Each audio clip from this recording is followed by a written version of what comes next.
Du tout? Tu me laisses filmer? Et bienvenue dans cette nouvelle vidéo. On se retrouve à Nice pour cette fin d'année. On va se faire un petit parcours aux petits oignons. Là, je pars dans 1 heure. Je suis plutôt confiant. Je vais m'amuser. Je vais tester des watts. On va voir ce que ça donne. J'ai pas encore bloqué le nombre de watts. Je verrai à la sensation. Peut-être que je pousserai un peu plus haut que ce qui est prévu pour voir si je suis capable d'encaisser le choc et de pouvoir courir correctement après. On va quand même faire des petits pronostics de ce que je vais viser. Je vais tester pour voir si je suis capable d'encaisser le choc sur la course à pied, de mettre un peu plus de watts. Donc ce sera du 320-330 watts sur les hauts pourcentages et 270-280 watts sur le plat et voilà. Et pour la course à pied, on verra ce que je suis capable d'encaisser. En fonction des watts que je vais développer là sur le vélo, peut-être que je serai trop cramé ou peut-être que j'aurai encore pas mal d'énergie. Et donc là, je ne vise rien, je me ferai plaisir à la sensation, à la fréquence cardiaque et on verra ce que ça donne, un petit 13, 13,5, voire 14. Allez, c'est parti, je vous récupère sur le vélo lorsque j'entame ce premier test Ironman 70.3. Ouais, je suis sur une route qui est un peu plus soft là. Il y a moins de monde, bon état. On continue. Alors pour l'instant ça se passe bien. J'ai fait presque 15 km en 33 minutes. Presque 300 mètres d'ascension déjà. Il en reste encore 900 je crois, 800 ou 900. Je me sens plutôt pas mal, je suis en forme. Sur la première ascension il reste 3 km. Et après direction le col de Vos. 180 watts de puissance moyenne et 160 en fréquence cardiaque. Oh, toujours pareil, depuis tout à l'heure c'est compliqué de parler hein. Allez, moi je retourne au charbon. Ça y est. On est officiellement dans le col de Vos là. Ça monte, ça monte. J'ai replacé les gels. Ça fait presque 1h07 qu'on est parti. 300 watts de moyenne sur les derniers kilomètres. Ça commence à chauffer. Ça fait déjà 617 mètres d'ascension. 617 mètres de dénivelé positif de gravi. Il en reste à peu près autant. Allez, moi je retourne au charbon. À toutes. Ouais, ça y est. On est bientôt à la fin, dernier kilomètre. On est presque à 1000 mètres d'altitude. Commence à faire froid parce que j'ai pas sorti la grande tenue hein. C'est frais hein. Regardez-moi ça. Il fait frais quand même. Bon allez, je termine le dernier kilomètre. Après je descends, je remonte un petit peu et je redescends complètement jusqu'à Nice. Les sensations sont pas mal. C'est chaud de parler en même temps que je dois rouler quand même.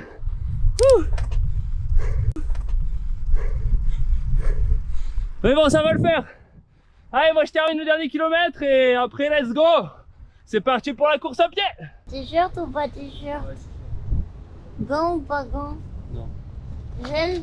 Je me les suis caillé quand même. Et hydrate-toi. À 1000 mètres d'altitude, c'est fort. Hydrate-toi aussi. C'est important. T'auras pas le temps de faire ça là, t'es en T2. Ça s'appelle que c'est 360 ma gueule.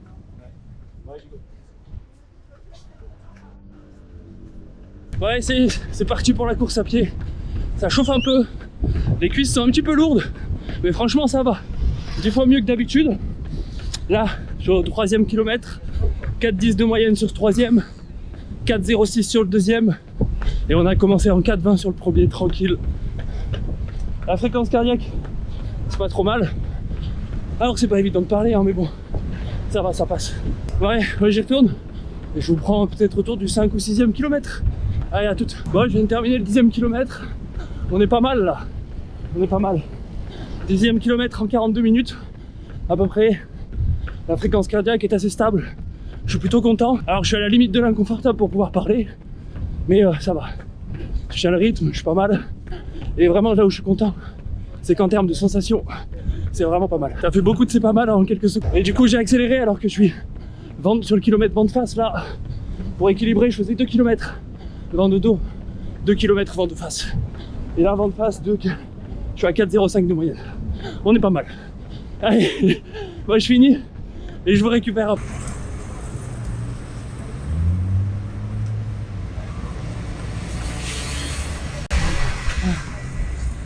Terminé d'eau. Là du coup la course à pied c'est pas mal. Presque 12 bornes en 50 minutes.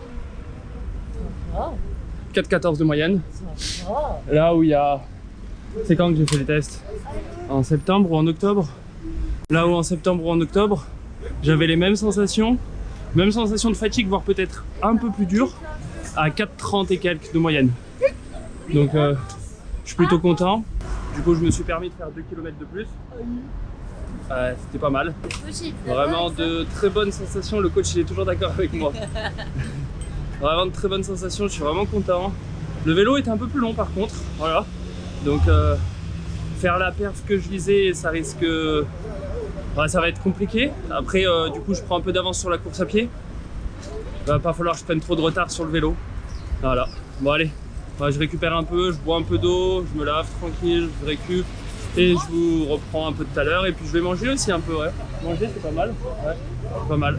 Allez, à toutes. Et on se retrouve à la maison. La transition n'est vraiment pas folle, mais la vidéo que je vous avais tournée sur Nice pour faire un petit récap de la sortie vélo plus course à pied est inutilisable à cause d'un problème sur l'enregistrement du micro. Du coup, je vous la retourne maintenant. Donc on va se faire un petit récap de cette séance, à savoir le vélo que j'ai fait en un peu plus de 3 heures et la course à pied, 12 km, 50 minutes. Pour la partie vélo, comme je vous l'avais dit au tout début, je vais tester des watts. Je ne sais pas exactement de quoi je suis capable, c'est-à-dire pour pas craquer après sur la course à pied, pour pas être cramé.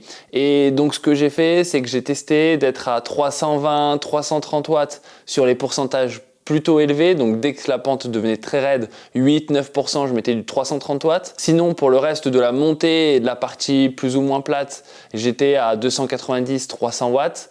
Et après, pour la descente, un peu plus en roue libre. J'ai pas ressenti de fatigue particulière. Je pense que j'aurais pu passer un step au-dessus, c'est-à-dire que quand j'étais à la fin de la montée, par exemple, j'étais pas rincé. Ce qui fait que j'ai vraiment de la marge pour mettre 10-20 watts de plus, je pense, dans les pourcentages raides, donc être plus autour des 340 watts. Et pour les parties moins raides, voire les parties plates du début de parcours, je pense que rester à 290-300 watts est pour l'instant la meilleure option. À voir la progression que je peux avoir jusqu'à juin, mais si je dois dire pour l'instant, 290-300 watts sur les pourcentages faibles et le plat, c'est très bien. 330-340 watts sur les pourcentages les plus élevés, c'est mieux. Du coup, quand je suis arrivé en haut et même quand je suis arrivé en fait plus loin dans le parcours, il me restait encore de l'énergie. Et lorsque j'ai commencé la course à pied, comme je vous l'avais dit, là, je ne visais rien de particulier. Fin septembre, début octobre, j'avais fait un test où là, sur la course à pied, en courant autour de 4,30 de moyenne, donc un tout petit peu plus que 13 km à l'heure, j'étais un peu limite, même vraiment limite. Je pensais donc que j'allais tourner autour de cette vitesse-là.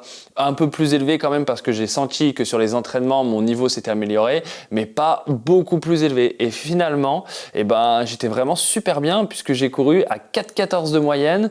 Donc il y avait un bon vent quand même, un bon vent de face. Je faisais 2 km aller, 2 km retour. Comme ça, il n'y avait pas de triche, autant de vent de face que de vent de dos. Mais on sait que même si on équilibre au maximum vent de dos, vent de face, on est toujours un peu perdant sur un parcours où il n'y a pas de vent. Alors je ne sais pas s'il y aura du vent lorsque je ferai le 70.3, mais en tout cas, c'était un élément qui rend plus difficile la course. Et j'ai fait une moyenne de 4,14, donc un tout petit peu plus rapide que 14 km à l'heure. Et je n'étais pas à bout de souffle. Je pense donc que j'avais un bon 5 secondes du kilomètre à gagner dans mes capacités actuelles. Ce qui ferait du 4,05 à 4,10 de moyenne, on se rapprocherait des 15 km/h.